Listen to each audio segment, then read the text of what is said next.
Olá, meus amigos, um dia de muita paz para todos nós. Hoje, nosso coração transborda de alegria porque nós estamos retomando a instituição espírita. Hoje nós estamos gravando já do Porto de Luz, é uma alegria enorme. Sempre nós somos muito bem recebidos por esses dois corações, que é o professor Valdeir e a nossa querida Rondelli. Então, agradecemos muito a Deus por esse retorno. Sabemos que o retorno à instituição espírita, em alguns momentos, vai ser um tanto doloroso, porque nós não vamos encontrar alguns rostinhos que desencarnaram nesse período de pandemia, mas a doutrina espírita nos consola o suficiente, continuam vivos, dando continuidade ao trabalho que começaram, né, aqui na Terra, que com certeza irão dar continuidade no mundo espiritual. Então, meu sentimento realmente de muita alegria por estar retomando a instituição espírita. Hoje, exatamente 12 de setembro de 2022, nós estamos estudando o livro Lázaro Redivivo. Iniciamos o capítulo 9, foi o nosso último estudo, Por Amor a Deus. Mas antes vamos iniciar fazendo a nossa prece de gratidão e eu vou pedir para o professor Valdeir vir fazer a nossa prece de gratidão.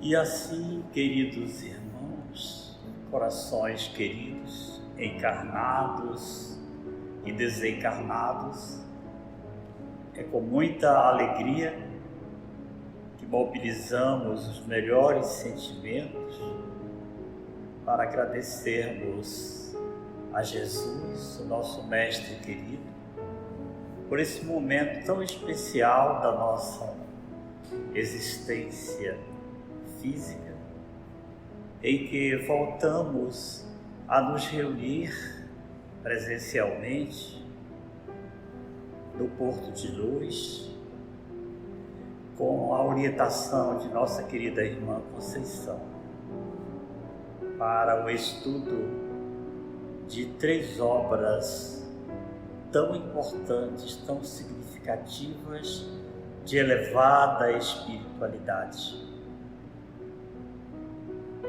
E nesse momento queremos pedir a Jesus que permita que os seus mensageiros, trabalhadores da espiritualidade superior, possam estar conosco, nos inspirando, nos orientando, para que possamos trabalhar sob a sua égide, envolvidos na sua paz, com muita alegria, como deve ser o trabalho espírita. Assim, Jesus, muito obrigado, e envolve-nos com a tua paz, agora e sempre, que assim seja. Que assim seja, professor. Graça, que bom. Nossa irmã Aramita irá recapitular o nosso último estudo, do capítulo 9. Em nosso último estudo, vimos o irmão X fazer o quê? Fazer uma comparação, né? Ele faz que a mortalha não tem bolso e que todos passarão invariavelmente pela morte, mas que a grande maioria dos homens pensa que a morte é o fim de tudo. E ele vai falando que é uma luta inglória com a morte, porque ela é o inimigo que vai vencer sempre. E aí ele vai falando das pessoas ilustres que passaram, né? E depois ele vai dizendo que, na verdade, a alma do morto prossegue a sua trajetória. Ela não acaba com o túmulo. E porque cada um de nós tem as suas afinidades psíquicas, os desencarnados, frequentemente, gastam anos para desgastar os laços que o prendem ao mundo. E ele vai passar isso no mundo espiritual. E aí ele vai fazendo o repertório, né? Quando a alma passa pelo rio da morte e que a vida prossegue. E agora, continuação do nosso estudo. Que a gente percebe que Humberto de Campos, ele é muito culto.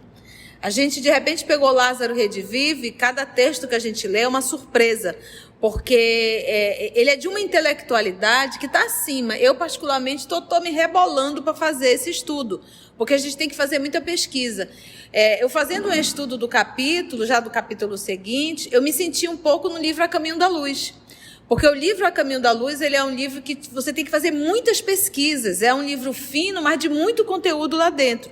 E Humberto de Campos também, ele não está sendo diferente. Então, Lázaro Redivivo não é um livro fácil de se ler. Não é um livro para se ler deitado. É um livro realmente que exige de nós pesquisas e estudo mesmo. A primeira coisa que ele fala, de uma forma metafórica, parabólica, você tem que entrar na linha de raciocínio dele, senão você fica realmente boiando, não consegue entender, né? E nessas comparações que ele faz, que parecem curtas e simples, ele dá um salto histórico ali dentro que a gente tem que se rebolar para entender, né? Se rebolar, exatamente, Carlinha. Então vamos lá, e aqui não vai ser diferente. Já é a segunda vez que nós vamos fazer esse finalzinho, nós gravamos a primeira vez e não conseguimos, de repente a gente foi entendendo de uma forma equivocada, eu disse não, vamos refazer esse finalzinho. Por isso que vocês sentiram falta de uma semana sem a publicação do Lázaro, porque nós realmente estávamos entendendo de forma equivocada. Então paramos, aí fomos novamente ler em grupo, em conjunto, e disse, não, agora nós entendemos que ele está falando de uma forma metafórica, tá bom? Então vamos lá, vamos dar continuidade hoje, que o nosso Senhor Jesus e os amigos espirituais possam mais uma vez nos inspirar e nos conduzir. E aqui ele vai falar de um jovem irlandês. Nesse momento aqui, esse jovem realmente existiu. A nossa irmã Lígia, que edita, ela está colocando a foto aí para você ver dessa imagem desse irlandês que era muito alto. Ele tinha mais de 2 metros, não é verdade? Sim. Então, você observa aí no slide que a nossa querida Lígia está colocando para você ter noção. E é interessante essa imagem que está no poderoso Google, porque mostra ele ao lado de alguém. Então, você tem a noção quanto ele era alto, né? Então, ele passou a ser alvo realmente de pesquisa. A ciência queria pesquisá-lo. Então, imagina um homem desse desencarnar. A ciência irlandesa queria esse cadáver para eles poderem estudar, né? Imagina. Uma coisa que hoje, ele fala aí que esse homem tinha mais de 2,5 metros de altura. Hoje isso não é tão incomum, mas no século XVIII, que ele é do século XVIII, isso sim era um fato extraordinário, porque a maioria dos homens não tinham nem 1,80. Um homem de 1,80 no século XVIII era um homem bem muito alto, né? E ele tinha 2,5 metros. Imagina, 2,5 metros.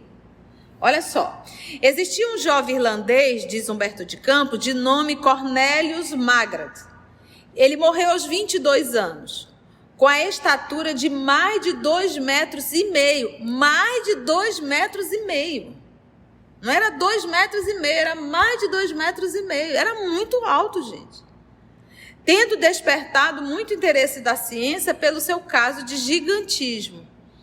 Pediu aos amigos e pagou para que seu corpo fosse atirado ao mar, porque ele sabia que ele era alvo de pesquisa, né? Então ele disse, não, pega meu corpo, dá um fim nele, faz qualquer coisa, mas eu não quero que fiquem com o meu corpo ali estudando, né? E na biografia dele, ele ganhou dinheiro fazendo apresentações por causa da altura dele, né? Com certeza, porque era algo incomum, né?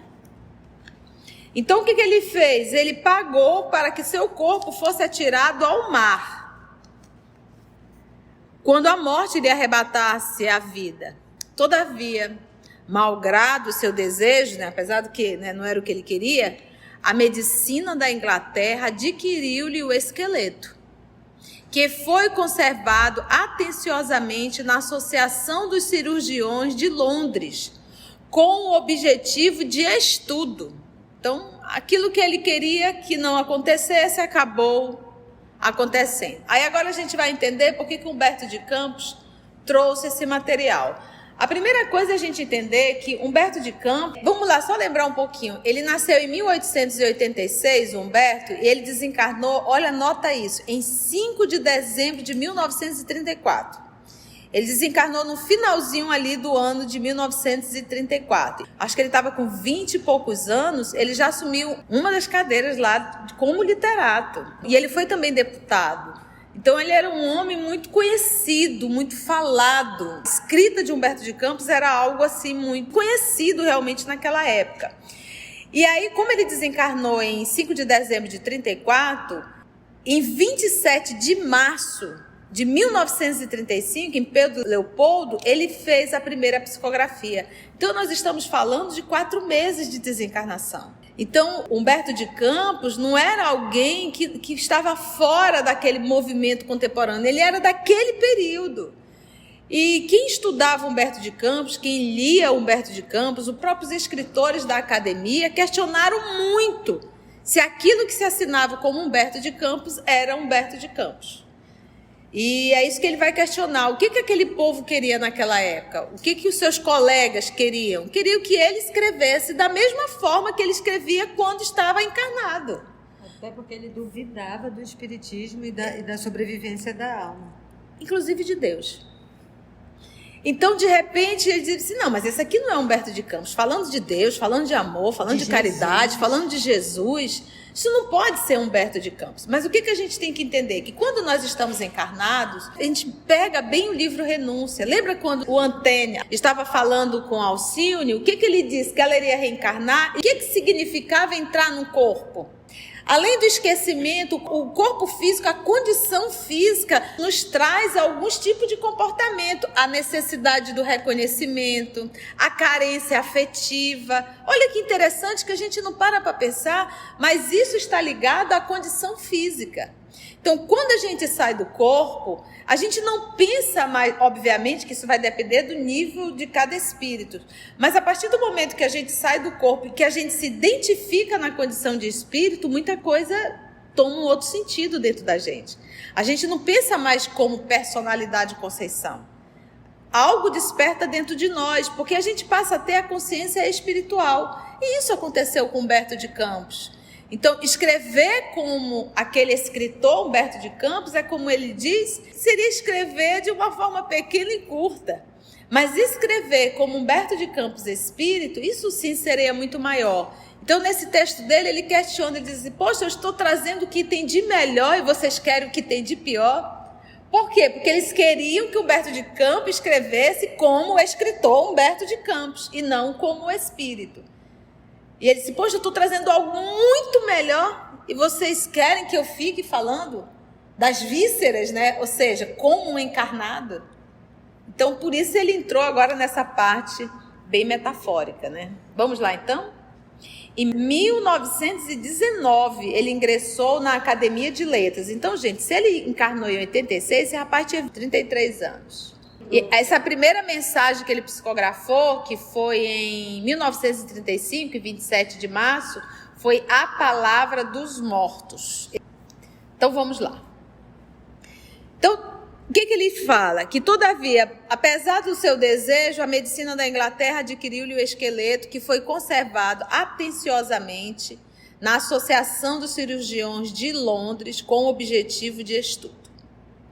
Aí vem Humberto e diz, ocorre o mesmo com alguns mortos da terra, que suplicam e pagam para que sua alma seja atirada ao oceano do esquecimento, de modo a se subtraírem à curiosidade dos vivos.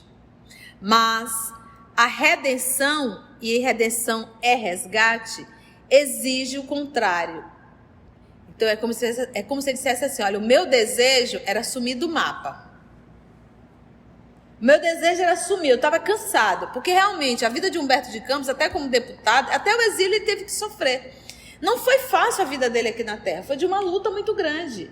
E ainda mais também a enfermidade. Então, o que ele queria? Ele queria que esquecesse. Por quê, gente? A gente fala assim, o famoso, o que a gente aprende? Vamos pegar o livro de André Luiz? Vocês lembram? Eu acredito que foi no Obreiros da Vida Eterna. Estava tendo um sepultamento, um velório.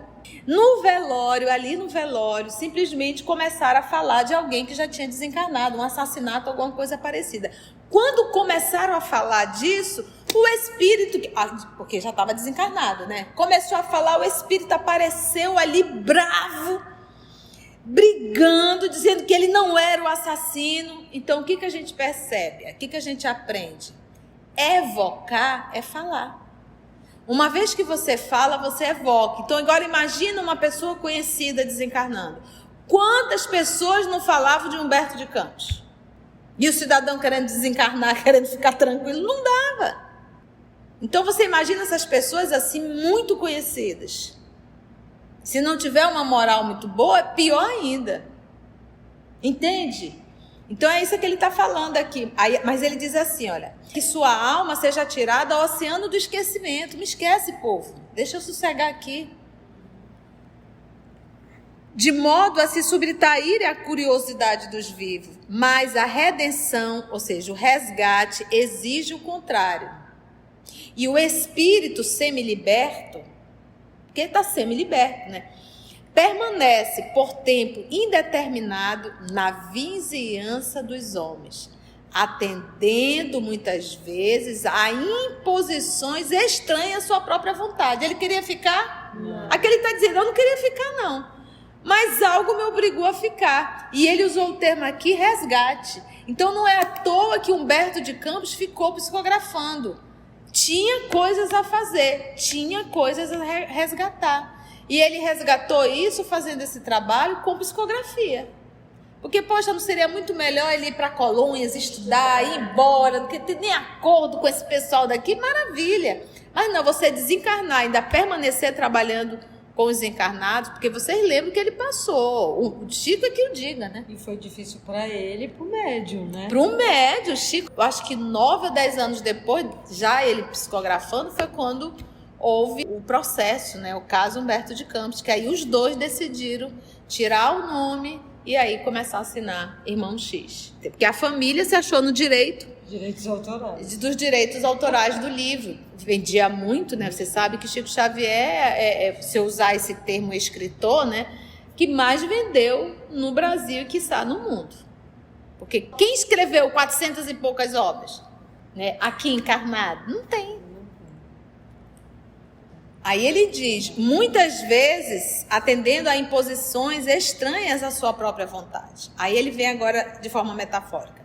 No quadro de obrigações dessa natureza, temos um companheiro que recebeu a incumbência de demorar alguns anos entre as associações terrenas para suportar as dolorosas trepanações. O que é trepanações, Aramita? Você que é da área da saúde? É uma operação que se faz em uma abertura de um osso, especificamente no crânio. Então, só a perfuração dos ossos, né? Dos que fazem a cirurgia dos estilos. Então, aqui, você vê que ele pegou essa fala metafórica, né? Essa perfurar osso é algo que doloroso e ao mesmo tempo muito invasivo, né? É algo que você quebra, perfurar, você acaba quebrando ali o osso.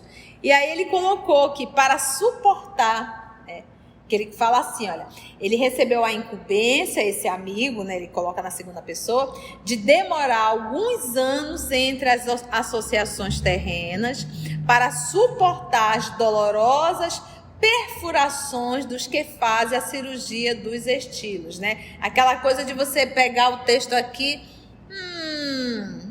não é o estilo. Esse estilo não é dele. Esse estilo aqui não é dele. E tão interessante que a pessoa se fixou tanto no estilo que simplesmente a parte principal jogou fora, que era a parte moral do texto. Todo e qualquer texto moral é de suma importância para nós, os terrícolas. Espírito tudo doidinho. Então a pessoa está tão vaidosa, tão orgulhosa, que ela é capaz de pegar aquele texto e só... Não é o estilo, porque está atrás ainda do homem escritor e não do espírito que escreve. Com o objetivo de esclarecimento geral. Sofria bastante na submissão a esse processo de auxiliar a ciência espírita, porque é uma psicografia. E é interessante quando ele sofria muito, porque, gente, não é fácil.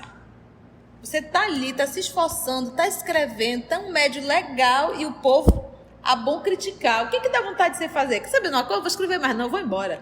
O que é isso? A gente está querendo ajudar, esse povo não quer? Tô mais nem aí. Tô mais nem aí. Não vou estar perdendo tempo. Eu já não queria.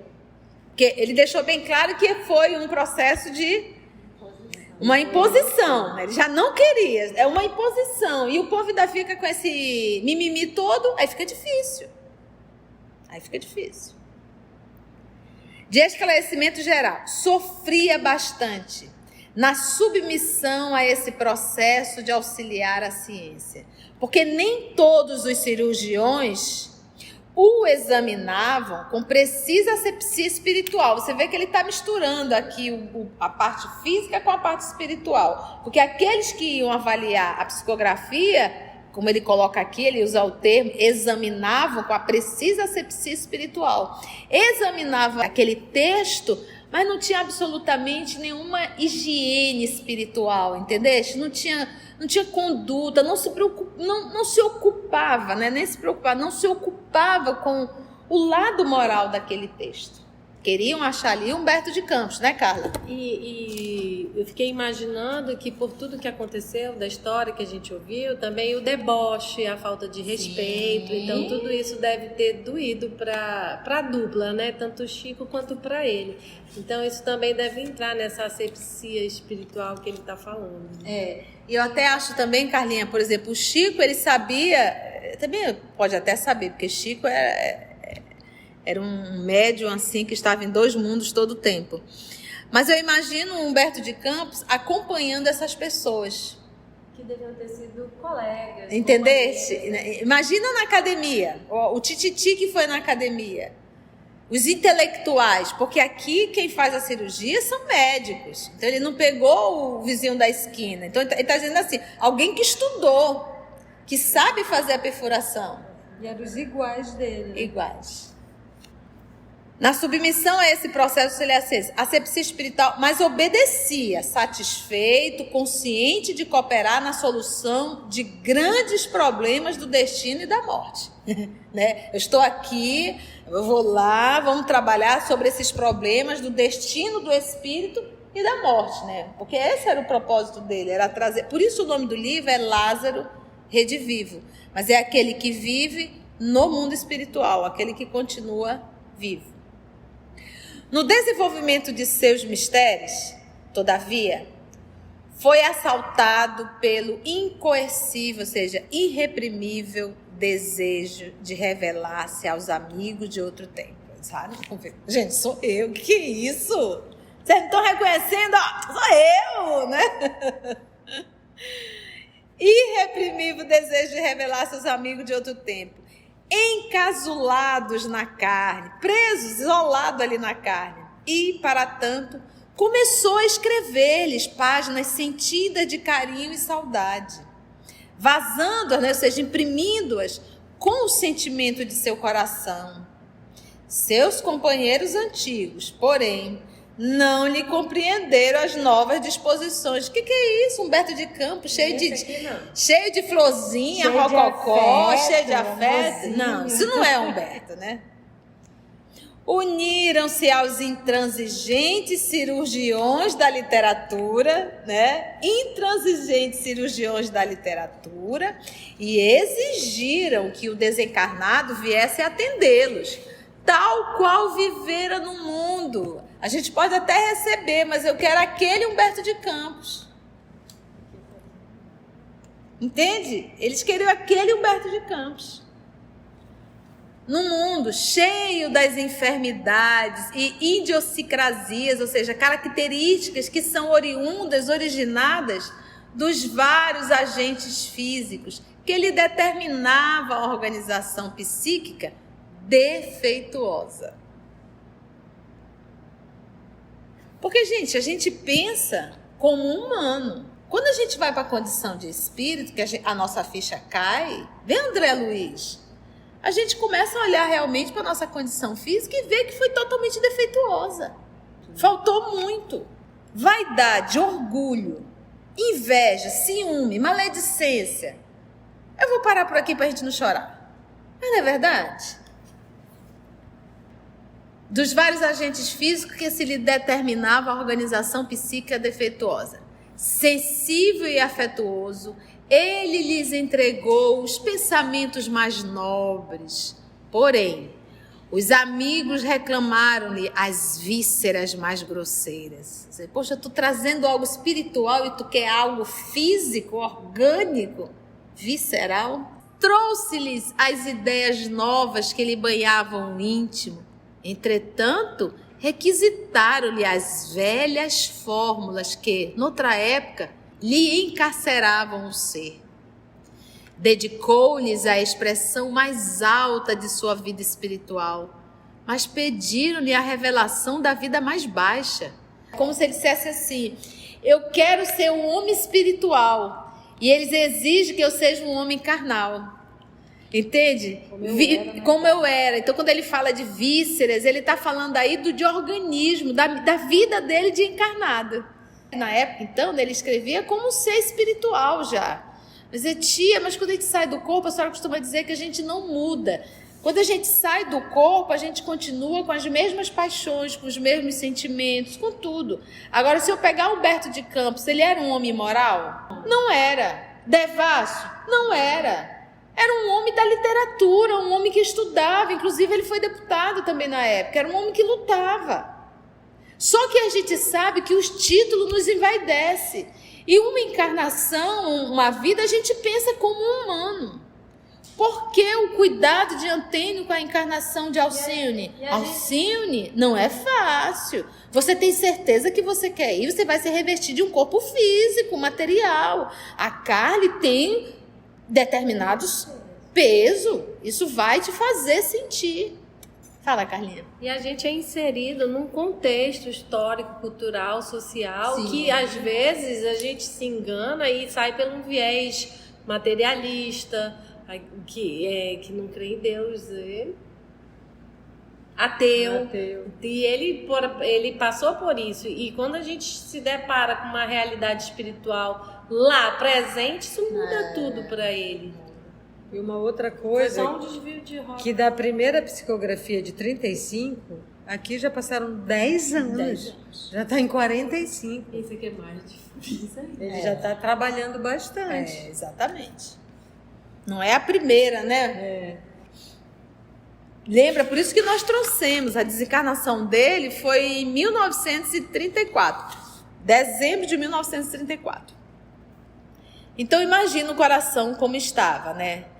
Ele diz assim: dedicou-lhes a expressão mais alta de sua vida espiritual, mas pediram-lhe a revelação da vida mais baixa, com a apresentação das próprias, aí novamente ele vai para o corpo físico, glândulas doentes que a terra guardou para a felicidade dele. Não aguentava mais, né? Ficou. Algo preocupado, procurou o esclarecimento dos orientadores do serviço. Expôs o seu caso, comentou suas mágoas e apresentou suas razões. Pô, eu tô chateado, olha, já não estava querendo, tô obrigado, escrevo para lá e o povo tá querendo que eu escreva como antigamente, ainda mais. Tô 10 anos nisso. Tô 10 anos nessa confusão, por favor, eu quero desistir de tudo, né? E agora o interessante é como ele diz: procurou o esclarecimento dos orientadores do serviço. Então é isso que a gente observa. Quem que coordenava todo o trabalho de psicografia de Francisco Cândido Xavier? Emmanuel. Então o que a gente vê? Humberto de Campos, ele foi convidado, entre aspas, a gente diz que é entre aspas, né, por Emmanuel. E quem coordenava o trabalho era Emmanuel na época. Todas as psicografias por Chico Xavier é coordenado por Emmanuel. Porque ele é o mentor de Chico Xavier. Ele coordenou todo o trabalho. Então, ele convidou André Luiz para escrever sua história. Ele convidou Humberto de Campos, Meimei. Quem mais aí? Irmão Jacó. Toda aquela turma, né? Coordenado tudo pelo Emmanuel. E quando um livro vai ser materializado aqui, psicografado, porque a gente fala muito de materialização, o Emmanuel fala muito bem nisso. Vamos ver materialização. A materialização, porque Chico trabalhou com a materialização de espíritos. E Emmanuel chamou a atenção dele, que a maior materialização dele seria a materialização dos livros. Porque a materialização do espírito, ela é algo breve e para poucos. Dos livros, não. Então, os livros são preparados no mundo espiritual. Quando começa a psicografia, só materializa o livro que lá já foi escrito, entendeu? Então, mesmo André Luiz, a gente vai ver nas obras de André Luiz, algumas vezes ele diz, não me é permitido escrever. O texto de André Luiz, porque a gente pensa assim, o Espírito vai psicografar, aí ele pegou na hora ali na mão do médium e está construindo o livro aí. Não, ele está materializando um livro que já está escrito no mundo espiritual. Quando ele começa a psicografia, o livro está pronto no mundo espiritual. Tia, onde é que a senhora leu isso? Bom senso. E é só a gente ver o André Luiz ali. Nenhuma obra ele está sozinho. Não está. O que o André Luiz está contando? Porque quais são os textos que a gente mais estuda da obra de André Luiz? É o texto de André Luiz ou o texto dos mentores? Os mentores. A gente pega um Alexandre, a gente pega... O André é nós. O André é nós. O André é nós. Ele faz as perguntas que a gente precisa. Aí vem o Alexandre dá uma aula. Vem o, vamos lá, o Gúbio dá outra aula.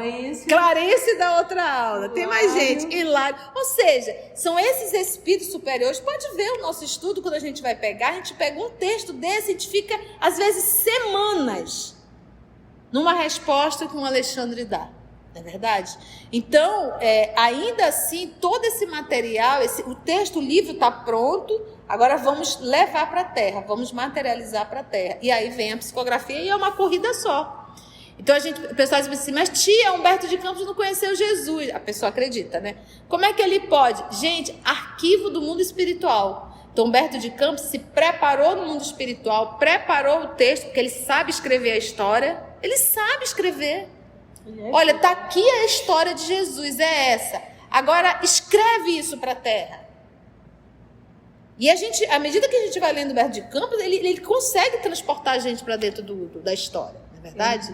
Então, é isso que a gente tem que entender. Esses trabalhos do nosso querido Chico Xavier era uma programação divina. É por isso que eu falo muito, as obras de Francisco Cândido Xavier são obras que nós devemos estudá-las. Um deles, porém, lembra que ele foi lá se reclamar, né? Foi queixar, né? O homem velho apareceu de novo, o terrícola. Orientadores, é plural. Orientadores, não é só um não. Um dos orientadores, porém, o que chefiava o trabalho geral, pelo tesouro de amor e sabedoria que ajuntou no curso dos séculos. Como se fosse assim, olha, para você ser um coordenador geral, você tem que amar muito, né? Então, o título não é certificado, é comportamento, é sentimento, é aquele... Por que ele coordena o trabalho geral? Por que ele é o chefe do trabalho geral? Pelo tesouro de amor. Eu lembro de Jesus, amontoais tesouros no céu, aonde os homens não roubam, a traça não corrói, o ferrugem não destrói, não é verdade? Que ajuntou no curso dos séculos, respondeu ele com serenidade. Cale em seu coração, meu filho, as angústias do homem antigo. Volte ao seu campo de ação e satisfaça a própria consciência. Todo particularismo é cárcere. Lembre-se de que as dádivas do Pai são comuns a todos nós, que as ideias não têm nome e de que o Espírito é universal. Olha, que aula espetacular, que fala dele espetacular. Cale em seu coração, meu filho, as angústias do homem antigo, porque ele está lá e diz, não vou escrever não. Poxa, eu falo, exatamente, não estou sendo reconhecido, não quero mais teimar. Esse é o que? O homem velho. Cale. Volte ao seu campo de ação, ou seja, vá continuar trabalhando e satisfaça a própria consciência, porque lembra que lá no início ele está praticamente o quê? Obrigada. Vai lá para reparar, meu filho. Vá lá para reparar. Satisfaça a própria consciência, porque onde que está gravada a lei? Na consciência, e a consciência dele se sente culpado. Todo particularismo é cárcere. Porque ele está preocupado aí com quem? Com o coletivo ou com ele? Com ele. Ele está preocupado com ele, que as pessoas não estão reconhecendo ele. Esquece Humberto de Campos. Se for Humberto, não acredito que eu seja. Esquece. Faça o trabalho para o coletivo. Todo particularismo é cárcere. Que isso que eu acho lindo no EOS. Não tem particularismo. É um trabalho coletivo. Não tem, não é EOS Manaus. Deveria ser até EOS, né? Mas ficou EOS, porque é Estudo de Obras Espírita Selecionado. Acabou. Tem foto de alguém? De Jesus e Kardec. De Jesus e Kardec. Lembre-se de que as dádivas do Pai são comuns a todos nós. Papai dá para todo mundo as dádivas. Que as ideias não têm nome. E de que o Espírito é universal. Porque o papai não é dádiva, não dá para todo mundo. As ideias têm nome. Quem diz que surgiu isso de mim? Ele já achando que era dele. É lindo, né? E de que o Espírito é universal. Nem mais uma palavra. O companheiro sorriu, trocou o manto roto ali rasgado, calçou 2 sandálias novas. Aí eu digo bem, ele está evocando aqui Mateus capítulo 10, versículo 14, que é aquele momento em que Jesus convida os seus discípulos para irem divulgar o evangelho, né? Para irem divulgar. E se eles não ouvirem, saia da casa, bata ali as sandálias para cair o pó, né? Para cair o pó e segue em frente. Então aqui, ele diz, o Humberto de Campos não está vindo divulgar o evangelho? Sim. Ouviram? Não ouviram. O que ele faz, meu filho? E detalhe que ele diz, não bate sandália não. As tuas sandálias agora são novas. Porque ele ainda não tinha andado com a sandália do evangelho. O companheiro sorriu, trocou o manto roto. Qual era o manto roto? O homem velho. Rasgado. E aí ele calçou agora 2 sandálias novas. Porque agora ele faz o caminho do evangelho. Que ele não fazia isso. Voltou ao serviço. E, como aconteceu ao jovem irlandês que prosseguiu exibindo os ossos, por interesse da ciência, ele continuou a espalhar as sementes das ideias por amor a Deus. Fantástico. Gente, aplausos para Humberto. Olha, eu vou te contar. Eu briguei com eles, com Humberto, meu cabelo já está branco, tu quer que fique mais branco ainda, me acolhe. Como tu és, Humberto? Me ajuda a entender, nos ajuda a entender.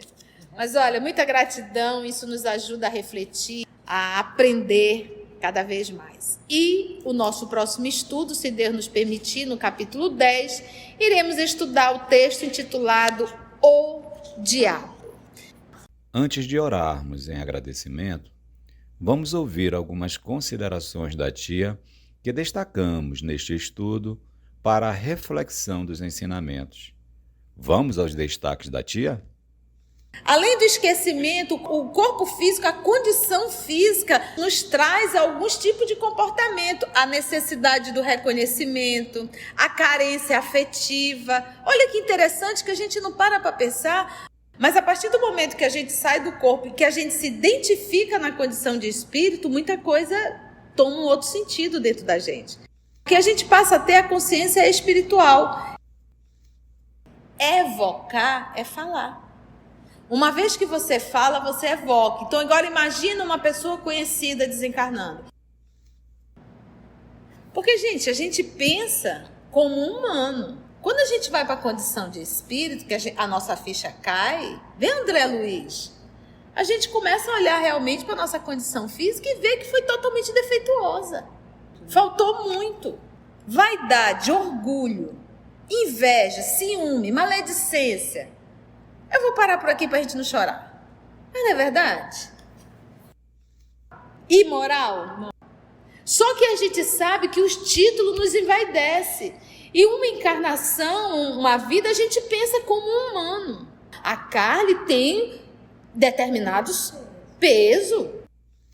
Assim, concluindo o nosso estudo de hoje e agradecendo o nosso Mestre Jesus por mais este momento de aprendizado, vamos orar? E assim, agradecemos a Deus, nosso Pai, agradecemos a Jesus, o amor de nossa vida, e aos amigos espirituais aqui presentes. Graça te damos, Senhor.